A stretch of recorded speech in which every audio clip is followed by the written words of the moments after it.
নির্বাচনী যুদ্ধে ভোটের অর্ধেক আমার মা বোনেরা।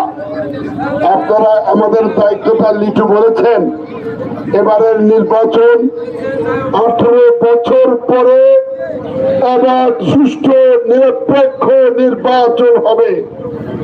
এই নির্বাচনে বেগম খালেদা জিয়া প্রার্থী ছিলেন, কিন্তু আল্লাহ রাব্বুল আলামিন তাকে আজকে আল্লাহর ডাকে চলে গিয়েছেন বলে তিনি 23 বার ভোটে নির্বাচিত হয়েছেন, প্রতিবারই 5 বার, এবারে 3 বার 3টা সিটের প্রার্থী ছিলেন।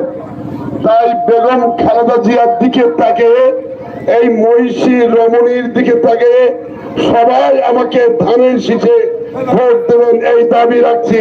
কি দিবেন তো ইনশাআল্লাহ?